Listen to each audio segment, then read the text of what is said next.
Class শেষে দেবেন।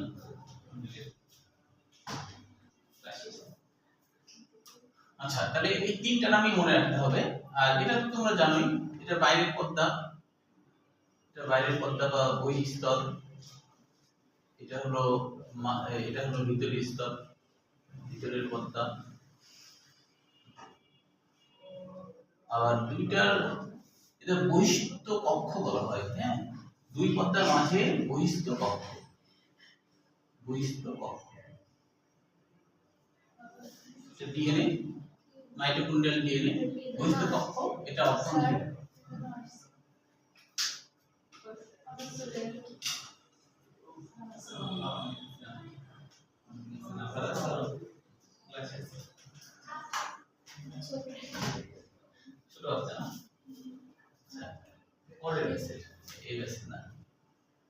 আচ্ছা দেখো, ওই তো পিচ্ছি একবারে, যেটা এখানে ছিল না শুরু হয়ে যাবে। আচ্ছা, এখন দেখো এগুলো তো রাইবোজোম। দেখি রাইবোজোম নামকরণ কেন, দেখি কার কার মনে আছে বলো। রাইবোজোম নামকরণ কেন, কেন রাইবোজোম নাম হয়েছে দিয়ে বলো দেখি, মনে আছে? বলো তো, রাইবোজোম নাম তো 90 থেকে শুনছো।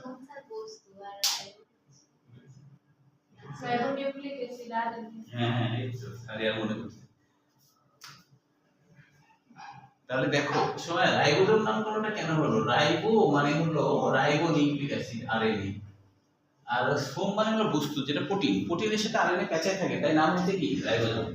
আচ্ছা, তাহলে এখন হচ্ছে ভিতর দিকে এটা তরল উপাদান থাকে, এটা ম্যাট্রিক্স। ম্যাট্রিক্স মানে কি? মাতৃকা, তাই না? ম্যাট্রিক্স মানে মাতৃকা, মানে কি? যে মাতার মতো কাজ করে। মাতার মতো মানে কি? মাতা হলো ধারণ করে রাখে না, মাতা হলো ধারণ করে রাখে, ঠিক না? ওই জন্য নাম হচ্ছে মাতৃকা, যে এই সব অর্গানগুলোকে, সব কিছুকে ধারণ করে রাখছে, তাই এর নাম হলো মাতৃকা হয়েছে, বুঝছো? তাহলে এই ছবিটা আঁকতে হবে। অভ্যন্তরীণ কক্ষ এটা বহিঃস্থ কক্ষ, আর ভিতরের দিকে অভ্যন্তরীণ কক্ষ বলা হয়। অভ্যন্তরীণ কক্ষ, অভ্যন্তরীণ কক্ষ।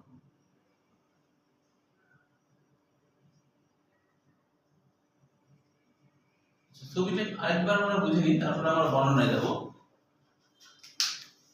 তাহলে এখানে দুইটা পর্দা, আমরা তো জানি যে কোষীয় অঙ্গাণুর মধ্যে তিনটা কোষীয় অঙ্গাণু আছে যারা দ্বিপর্দা যুক্ত, তাই না? তার মধ্যে একটা মাইটোকন্ড্রিয়া, একটা প্লাস্টিড, আর একটা নিউক্লিয়াস, তাই কি না? তো এটা তাহলে দ্বিপর্দা, এই একটা পর্দা, এই একটা পর্দা। কিন্তু দুই পর্দার মাঝে এখানে যে ফাঁকা জায়গা আছে, ওই ফাঁকা জায়গার নাম বহিঃস্থ কক্ষ। এটা একটা কক্ষের মতো, ঘরের মতো, তাই এটা বহিঃস্থ কক্ষ। আর ভিতরে যে ফাঁকা জায়গা আছে এর নাম অভ্যন্তরীণ কক্ষ। আমরা জানি অন্তঃপ্রাচীর, যেটা ভিতরের পর্দা, যেটা সেটা আঙ্গুলের মতো ভাঁজ হয়েছে, এদেরকে কিষ্টি বলা হয়, তাই কি না? কিষ্টি তো তোমরা আগে থেকে জানো, এটা হলো সেই কিষ্টি। কিষ্টি মানে আঙ্গুলের মতো অভিক্ষেপ, কিষ্টি মানে আঙ্গুলের মতো অভিক্ষেপ। কিষ্টির বাংলা অর্থ আঙ্গুল, আঙ্গুল, আঙ্গুলের মতো অভিক্ষেপ। মাইটোকন্ড্রিয়ার ডিএনএ, আর ডিএনএ থাকা মানে রাইবোজোম থাকবে, এর রাইবোজোম আছে। তাহলে এখন এই এটিপি সিনথেসিস বা অটিজম বা F0F1 কেন নাম হলো সেটা আমরা এখন জানবো। তার আগে আমরা বইয়ের মধ্যে এমসিকিউ গুলো, সৃজনশীলের পাশাপাশি এমসিকিউ গুলো দেখাই। দেখো, আবরণীর মধ্যে এমসিকিউর জন্য মূলত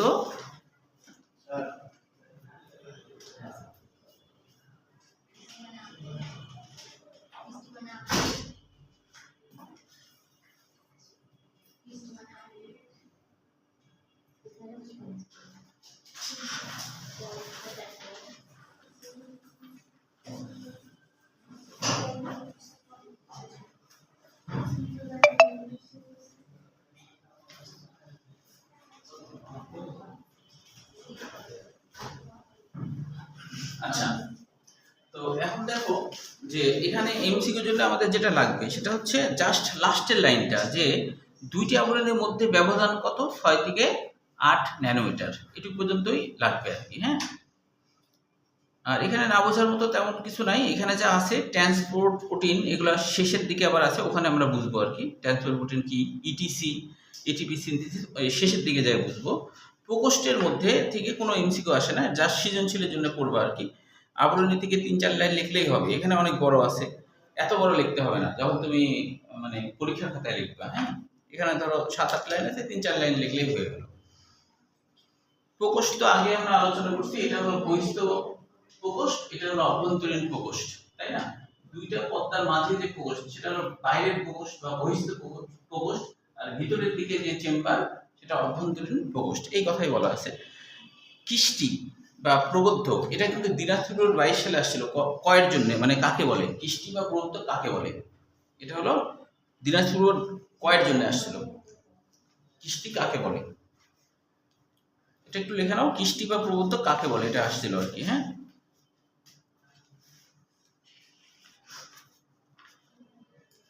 আচ্ছা এবার দেখো অক্সিসোম, এখানে অক্সিসোমের ব্যাপারটা আছে।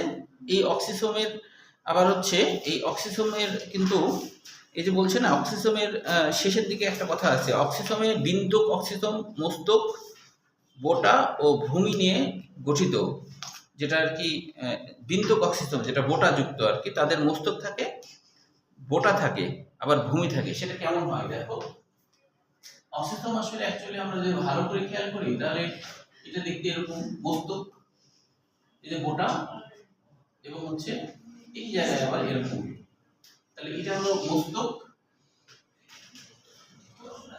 এটা হলো বিন্দু, আর এটা হলো মঞ্চ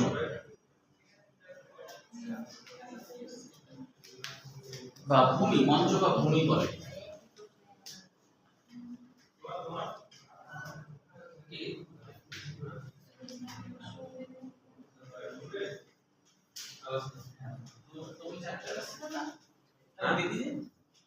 না আমি এখনই এই সময় তো আমার না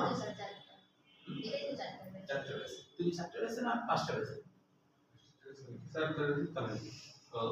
অনেক দেরিতে আসছে, 4:35 হয়ে গেছে। মানে স্যার আমি ঘুমিয়ে গেছিলাম। ও আচ্ছা আচ্ছা, উঠতে দেরি হয়ে গেছে। ও আচ্ছা, আমি বলছি আজকে বৃষ্টির জন্য সবাই ছেলেরা সবাই বৃষ্টির জন্য আরাম করতেছে। আচ্ছা সমস্যা নাই অবশ্য। হ্যাঁ, তুমি তো 10টার সময় প্রতি শুক্রবার 10টায় এক্সট্রা ক্লাস করবা, এরাও নতুন এরাও করবে, আর ইউটিউবেও মাঝে মাঝে পারলে একটু দেখবা। হ্যাঁ, তাহলে আগের গুলো। আচ্ছা দেখো এটাও কিন্তু ইউটিউবে দেওয়া আছে। তো এখন হলো এই অক্সিসোমের কথা বলছি, এরকম মস্তক, বিন্দু আর ভূমি থাকে, খেয়াল করে এবার। এখন এটার আবার আরেকটা নাম হলো এই অক্সিসোম যেটা বলছে, সেই অক্সিসোমের নাম অক্সিসোম কেন হলো বলতে পারো কেউ? এবার বলতে পারো অক্সিসোম নামকরণ কেন হচ্ছে? না, কি পারবা? সবা পারবা অক্সিসোম নামকরণ কেন হচ্ছে?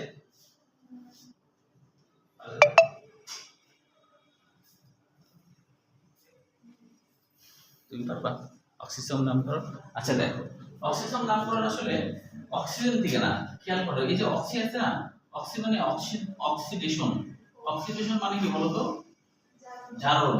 অর্থাৎ যে হলো যে বস্তু, সোম মানে কি বস্তু, তাই না? যে বস্তুটা জারণ ক্রিয়ার সাথে ভূমিকা রাখে তাকে বলা হয় অক্সিজেন।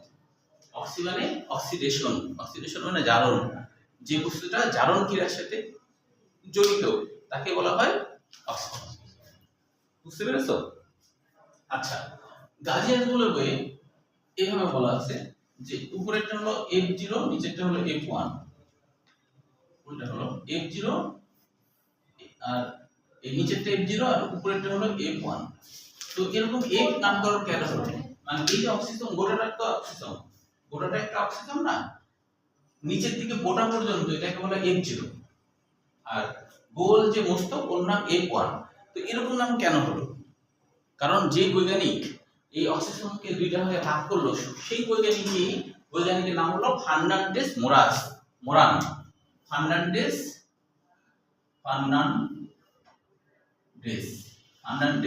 মোরান। তো তিনি হচ্ছে এটা আবিষ্কার করতেন, তো তাই তার নামে প্রথম অক্ষর ব্যবহার করছে, যে নিচের অংশটার নাম হলো F0, উপরের অংশটার নাম হলো F1। বুঝতে পেরেছো? এটুকু পর্যন্ত ক্লিয়ার কিনা? কোনো কোশ্চেন আছে এটুকুর মধ্যে? তুমি তো পড়ে আসলা। আচ্ছা তোমরা বলো তো এটুকুর মধ্যে কোনো কোশ্চেন আছে? কোনো সমস্যা? আবার কোনো কোশ্চেন আছে? কোনো কোশ্চেন নাই? আচ্ছা কোশ্চেন থাকলে বলবা, হ্যাঁ, বা না বুঝতে পারলে বলবা। এর মধ্যে না বোঝার কিছু আছে কিনা বলো তো? আবার আছে? আচ্ছা তাহলে এবার আমরা চলে আসি, দেখো যে এখানে বলছে এই যে অক্সিজমের লাস্ট লাইন সম্ভবত এটিপি সিনথেসিস অক্সিজম। এটিপি সিনথেসিস মানে কি জানো? সিনথেসিস মানে কি বলেছিলাম এর আগে? সিনথেসিস মানে কি? সিনথেসিসের বাংলা অর্থ কি? সিনথেসিসের বাংলা অর্থটা কি বলো তো? সিনথেসিসের বাংলা অর্থ সংশ্লেষণ। আর সংশ্লেষণ জিনিসটা কি? সংশ্লেষণ বলতে আবার কি বোঝায়? সংশ্লেষণ বলতে কি বোঝায় বলো তো? সংশ্লেষণ আর কোনো কিছু তৈরি হয় এক কথা না কিন্তু, হ্যাঁ? আচ্ছা মনে রাখবা, সংশ্লেষণ বলতে বোঝায় হ্যাঁ যখন অনেকগুলো বিক্রিয়ক একসাথে বিক্রিয়া করে নতুন কিছু তৈরি করবে তখন তার নাম হবে সংশ্লেষণ। বুঝতে পেরেছো? যেমন ধরো সালোক সংশ্লেষণ বলি না? সালোক সংশ্লেষণে কি অনেকগুলো বিক্রিয়ক একসাথে বিক্রিয়া করে কিনা? দেখো আমরা জানি সালোক সংশ্লেষণে কার্বন ডাই অক্সাইড লাগে, পানি লাগে, লাগে না? তারপর হলো আলো লাগে, ক্লোরিন আয়ন, ম্যাঙ্গানিজ আয়ন লাগে। তাহলে অনেকগুলো বিক্রিয়ক একসাথে বিক্রিয়া করে কিছু একটা তৈরি করে না, তখন তার নাম হয় সংশ্লেষণ। কিন্তু সালোক সংশ্লেষণ নাম কেন হলো? সালোক মানে আলোক, সালোক মানে আলোক, মানে আলোর সাহায্য নিয়ে এই সংশ্লেষণটা ঘটালো, তাই নাম সালোক সংশ্লেষণ। বুঝতে পেরেছো? আচ্ছা তাহলে এটার নাম এটিপি সিনথেসিস হলো কেন? মানে এখানে এটিপি তৈরি হয়, এটিপি তৈরি হওয়ার সময় কি হয় অনেকগুলো বিক্রিয়ক একসাথে বিক্রিয়া করে তারপরে এটিপি তৈরি হয়। অনেকগুলো বিক্রিয়ক একসাথে বিক্রিয়া করে তারপরে এটিপি তৈরি হয়। সেজন্য এটাকে বলছে না যে এটিপি তৈরি হওয়া, তা বলছে না, বলছে এটিপি সংশ্লেষণ। কারণ অনেকগুলো বিক্রিয়ক একসাথে বিক্রিয়া করে তারপরে তৈরি হয়েছে। বুঝতে পেরেছো? এই জন্য নাম হচ্ছে সিনথেসিস বা সংশ্লেষণ। একটু ক্লিয়ার কিনা বলো তো? আচ্ছা এবার আমরা চলে আসি এটিপি সিনথেসিস ও ইটিসি এই জিনিসটা কি। প্রথমেও কিন্তু আবরণের ওখানে ছিল, আমি বললাম শেষে আছে, সেটাই দেখো এখানে আছে। এটা একটু পড়ি আমরা, পাইছো তুমি? হ্যাঁ হ্যাঁ ঠিক আছে। দেখো এটিপি সিনথেসিস ও ইটিসি কি। কিষ্টিতে স্থানে স্থানে এটিপি সিনথেসিস নামক গোলাকার বস্তু আছে। আচ্ছা তো আমরা তো দেখলাম কিষ্টিতে স্থানে স্থানে এটিপি সিনথেসিস মানে গোলাকার বস্তু, এই জিনিসগুলো গোল না, গোল, এই গোলাকার বস্তু আছে। তারপরে বলছে যে এতে এটিপি সংশ্লেষিত হয়, মানে অনেকগুলো বিক্রিয়ক বিক্রিয়া করে দুইয়ের অধিক সংখ্যক বিক্রিয়ক বিক্রিয়া করে তারপরে সংশ্লেষিত হয় এটিপি, মানে তৈরি হয় এটিপি। কিন্তু দুইয়ের বেশি সংখ্যক বিক্রিয়ক যদি বিক্রিয়া করে কিছু তৈরি করে তখন ওটাকে তৈরি বলবো না, ওটাকে বলবো সংশ্লেষণ। বুঝতে পেরেছো? এই এছাড়া সমস্ত কৃষ্টিব্যাপী অনেক ইলেকট্রন ট্রান্সপোর্ট চেইন অবস্থিত। মানে কি? মানে হলো যে এই জায়গাগুলোতে ইলেকট্রন ট্রান্সপোর্ট চেইন বলতে বোঝায় যার মধ্যে দিয়ে ইলেকট্রন ট্রান্সফার হয়, যার মধ্যে দিয়ে ইলেকট্রন ট্রান্সফার হয় তাকে বলা হয় ইলেকট্রন ট্রান্সপোর্ট চেইন। তো এখানে একটা ছবিও দেখো আছে মাইটোকন্ড্রিয়ার, এখানে নিচের দিকে দেখো একটা ছবি আছে, প্রথম পৃষ্ঠায় দেখো। এখানে দেখো যে ইলেকট্রন ট্রান্সপোর্ট চেইন আছে না, তার পাশাপাশি আবার আছে দেখো যে এটিপি সিনথেসিস। মানে মাইটোকন্ড্রিয়ার একটা কিস্তি, মনে করো এটা একটা কিস্তি, এইটা একটা কিস্তি মনে করো, ওই কিস্তির মধ্যে কি আছে এরকম ভাবে আগের মতো এরকম ভাবে ধরো ইয়ে আছে, মানে এটা প্লাস্টিকেও দেখানো হয়েছে, এরকম কিছু উপাদান আছে। হ্যাঁ এই ঠান্ডা লাগছে,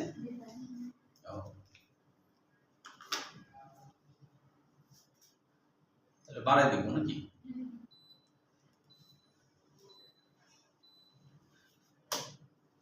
এখন এই জিনিসগুলো মনে করো যে এই যে এটা কিন্তু আসলে এই বিক্রিয়কগুলোতে এরকম দেখতে না, এটা আমরা জাস্ট একটা রূপক ভাবে এটা আঁকাচ্ছি। হ্যাঁ রূপক ভাবে।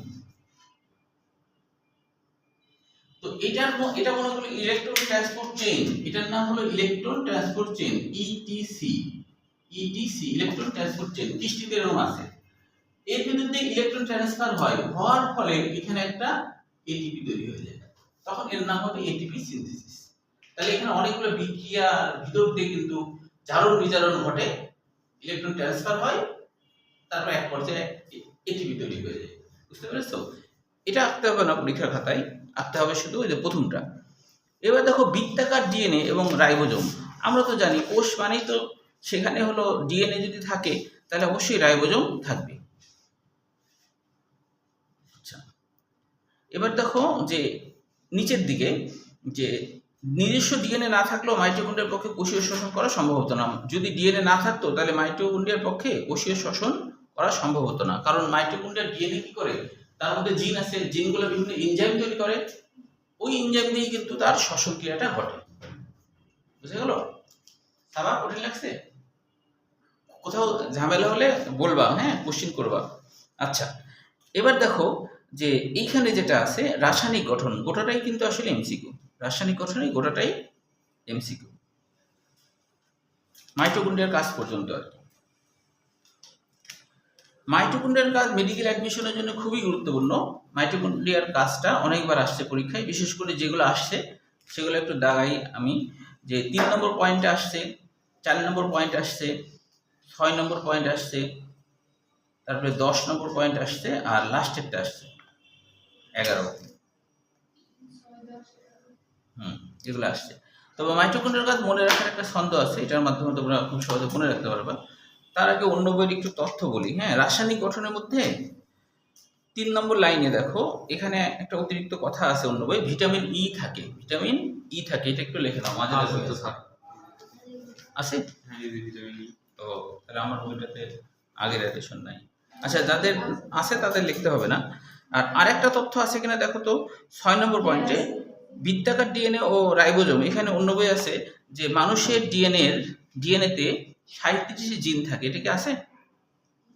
মানুষের ডিএনএতে, মানুষের মাইটোকন্ড্রিয়াল ডিএনএতে, মানুষের যে মাইটোকন্ড্রিয়াল ডিএনএ তাতে হলো 37টি জিন থাকে। তাহলে এটা একটু লিখে নাও। মানুষের ডিএনএতে, মানুষের মাইটোকন্ড্রিয়াল ডিএনএতে, মানুষের মাইটোকন্ড্রিয়াল ডিএনএতে 37টা জিন থাকে। আর গড়ে মাইটোকন্ড্রিয়াতে ডিএনএ থাকে 2 থেকে 20টি। গড়ে মাইটোকন্ড্রিয়াতে ডিএনএ থাকে, গড় মানে যে এক একটা মাইটোকন্ড্রিয়া, কোনো মাইটোকন্ড্রিয়াতে ধরো গড় করছে, হ্যাঁ, একটা গড়ে মাইটোকন্ড্রিয়াতে ডিএনএ থাকে 2 থেকে 20টি। আমরা যখন ডিএনএ এখানে একটা পেলাম না, তো একটা না থেকে গড়ে দেখা যায় 2 থেকে 20টা থাকে, 2 থেকে 20টা থাকে, এটা বলছি। আর মানুষের ক্ষেত্রে 37টা জিন থাকে, এটুকু শুধু আছে, মানে এটা জিন গড়ে 20 থেকে, হ্যাঁ, এটা হলো ডিএনএ থাকে 20 থেকে কয়টা? না, 2 থেকে 20টা, 2 থেকে 20টা, বুঝলি? সময় বুঝতে পারছো? 37টা হলো মানুষের জিন থাকে, হ্যাঁ, ঠিক আছে। আর গড়ে মাইটোকন্ড্রিয়াতে ডিএনএ থাকে হলো 2 থেকে 20টি, এটা হবে। আচ্ছা, আরেকটা তথ্য মাঝেদার বই আছে, সেটা হলো মাইটোকন্ড্রিয়ার ভিন্ন নাম। মাইটোকন্ড্রিয়ার ভিন্ন নাম হলো কন্ড্রিওজোম।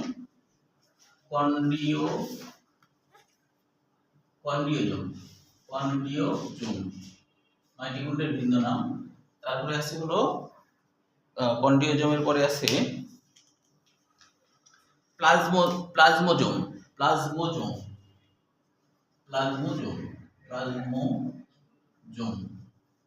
এটা মাইটোকন্ড্রিয়ার ভিন্ন নাম আর কি, হ্যাঁ,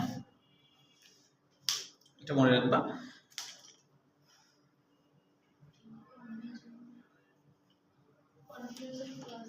হ্যাঁ, আচ্ছা, এবার আমরা হলো মাইটোকন্ড্রিয়ার কাজ। মাইটোকন্ড্রিয়ার কাজ যেহেতু খুবই গুরুত্বপূর্ণ, তাই মাইটোকন্ড্রিয়ার কাজ মনে রাখার একটা ছন্দ বানিয়েছি। এই ছন্দের মাধ্যমে আশা করি সবগুলো নাম তোমাদের মনে থাকবে। হ্যাঁ, ছন্দটা একটু লিখে নাও।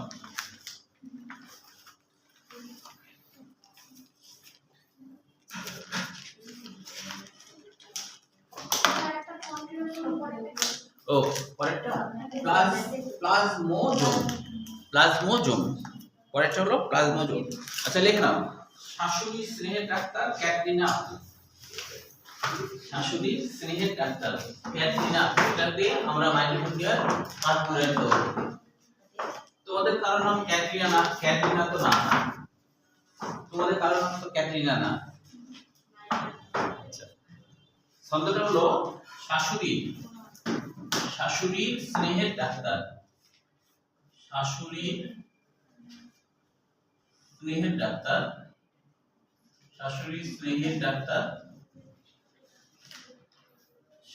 স্নেহের ডাক্তার ক্যাটরিনা ক্যাটরিনা আপু। দেখো এটা দিয়ে সবগুলো হবে, হ্যাঁ। তাহলে তালিকার সাথে কি হয়? তালিকার সাথে হয় হচ্ছে শক্তি উৎপাদন, মানে মাইটোকন্ড্রিয়ারা শক্তি উৎপাদন করতে পারে। শক্তি উৎপাদন, শক্তি উৎপাদন। তারপর দেখো শাশুড়ির, তারপরে এই যে শাশুড়ি, এই যে তালিবাসা আছে, এটাতে হলো শুক্রাণু ও ডিম্বাণু গঠন। শুক্রাণু ও ডিম্বাণু গঠন, ও ডিম্বাণু গঠন। হ্যাঁ, শাশুড়ি স্নেহের ডাক্তার, খুবই আদরের ডাক্তার আর কি। বুঝছো? আচ্ছা, তারপর হলো স্নেহের হচ্ছে স্নেহের, এটাতে হবে স্নেহ বিপাক, স্নেহ বিপাক, স্নেহ বিপাক, হরমোন উৎপাদন, হরমোন উৎপাদন, হরমোন উৎপাদন। তারপরে দেখো ডাক্তারের কি, ডাক্তার ডিএনএ উৎপাদন, ডাক্তারের ডি ড আছে না, এই ড টি হলো ডিএনএ ও আরএনএ। হ্যাঁ, এই তো পারছো তোমরা, নিজেরাই তো পারছো, তাই না? হ্যাঁ, ঠিক বলেছো। ক্যাটরিনা, ক্যাট, শুধু ক্যাটতে হবে একটা। ক্যাটরিনা হলো ক্যালসিয়াম আয়ন, পটাশিয়াম আয়ন। ভালো, তুমি তো ভালো করছো।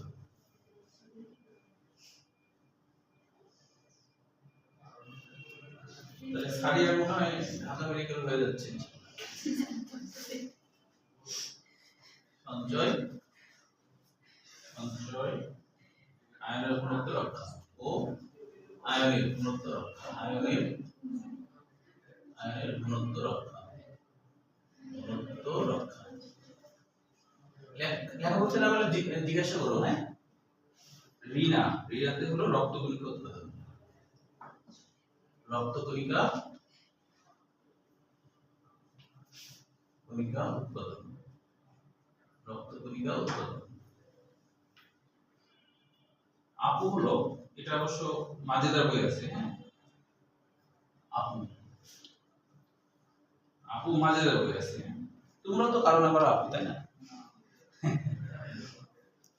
তাহলে এটা হলো অ্যাপোপ্টোসিস, অ্যাপোপ্টোসিস নিয়ন্ত্রণ। এটা কি আমি পরে বলছি। অ্যাপোপ্টোসিস, অ্যাপোপ্টোসিস নিয়ন্ত্রণ।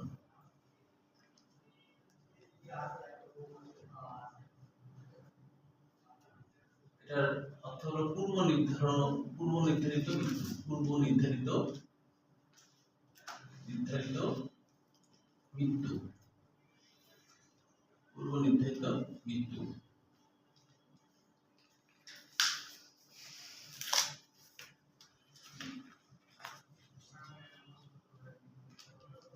লিখে ফেলো।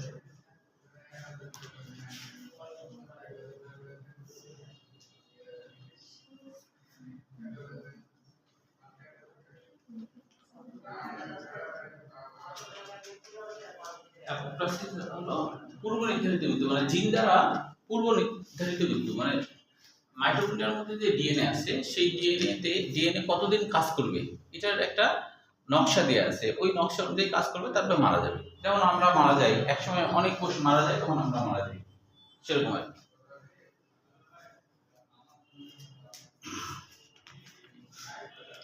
এখন বক্সের মধ্যে কিছু রোগ আছে, সেই বক্সের মধ্যে দেখো, যেমন হলো মাইটোকন্ড্রিয়ার, হ্যাঁ, পার্কিনসন রোগ, এটা এক ধরনের স্নায়বিক রোগ।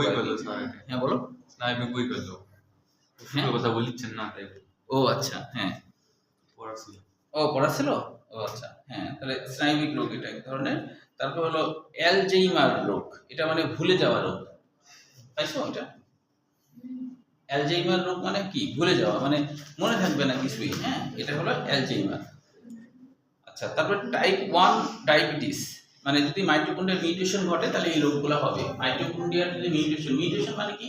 মাইটোকন্ড্রিয়ার মধ্যে যে ডিএনএ আছে তার মধ্যে হঠাৎ যদি পরিবর্তন হয়ে যায়, হঠাৎ যদি পরিবর্তন হয়, আপুর ফিলিক্স না, আপু, অ্যাপোপ্টোসিস, অ্যাপোপ্টসিস কয়েকটা